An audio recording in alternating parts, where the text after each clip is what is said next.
Guys, luto tayo ng chicken oil. Version 2 ng ating chicken oil.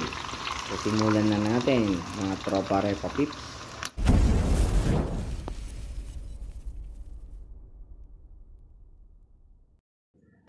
Ito gagamitin natin, siyempre chicken skin. Ayan, asin, mantika, bawang, paminta, at laurel. Lagyan natin ng chicken cubes. So, simulan na natin. Siyempre, dito ko siya papakuluan sa ating ulingan. Ang tawag namin dyan, dapog. Ayan, kasi matagal po pakuluan yung chicken skin pag mamantikain natin. Ayan, nagsindi na tayo ng ating kahoy para dyan natin siya lulutuin. Siyempre, yung ating chicken skin, lalagyan na natin to guys ng asin. Kasi magiging chicharon yan. Yan. Magiging chicharon yan at masarap na rin yan nating iulam. Kaya dapat may lasa na siya para masarap. Tapos pag pinakuluan natin, maaalat na rin siya kasi may chicharon nga siya. Yan. Lagyan natin asin, haluluin na natin lahat.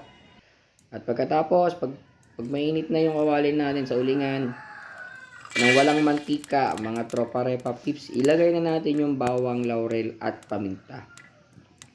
Yan. Yan ang aroma niya. Susunugin natin yung bawang. At yung hindi naman sunog yung laurel at paminta. Para lang meron siyang flavor ng toasted. Yan. Ganyan lang siya guys. Pag medyo ano na siya, lagyan na natin itong ating purong balat. Balat yan ng manok. Mga taba-taba ng manok. Mga balat ng manok. Ayan. Binibigay lang sa akin sa palengke pag bumibili ako ng maraming manok. Ayan guys. Haluin lang natin siya ng haluin para ma-mix yung nilagay natin bawang, laurel at saka yung pamintang buo. Pamintang buo pala gamit ko dito ha. Ayan. Huwag mo siyang lalagyan ng kahit ano kasi kusa siya magtutubig. Yung mga manok natin guys, pag pinapakuluan kusa nagtutubig yan. Ayan siya. Nagtutubig yan. Tapos hintayin na natin hanggang magmantika na yung kusa.